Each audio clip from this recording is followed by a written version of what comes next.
Henry, it's a pleasure to have you. Thank you for being here. Thanks for having me. Interesting topic. How to be lean and scale. And I think that is a pain point for most entrepreneurs.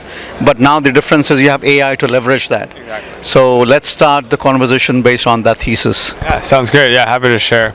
And I'm Henry. I ran a company called Super.com for the last 8-9 years, scaled it from 0 to 200 million plus revenue a year profitably.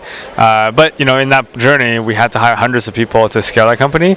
And now with AI, we're seeing all these founders go from 0 to 10, 20, 50, even 100 million with very few people, sometimes 10, 20 people, right, in a short amount of time. So this AI has really enabled founders to be a lot more lean and scale quickly.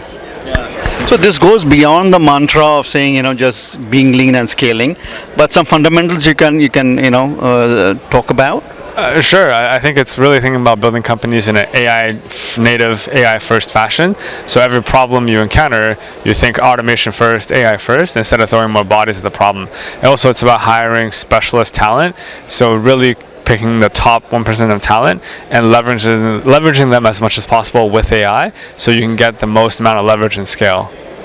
So funding is another pain point for anything to scale. Obviously you need funding, but you're saying it could be with funding or without funding.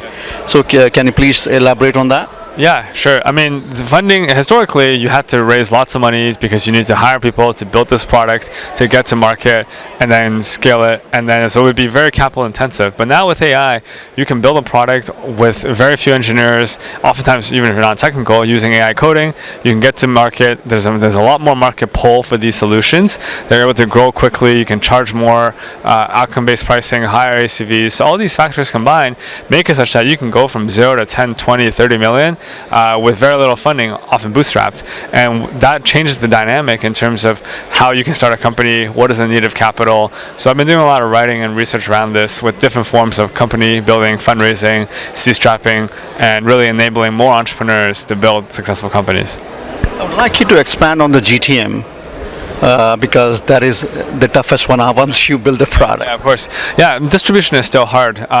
Fortunately or unfortunately, I don't think AI has fully been able to solve that today because it's easier to build than ever, but the GTM part is still hard. So getting distribution and how do you stand out, how do you find scalable channels and compound your growth. There's obviously AI-enabled sales tools, AI-enabled outreach tools, lead qualification tools, but I don't think it's been able to fully replicate or automate the entire GTM, so that still takes a lot of founder intuition and skill, and that's where we see a lot of the best founders spend most of the time on. All right, Henry, thank you again. Appreciate the help. Yeah, thanks for having me. Thanks.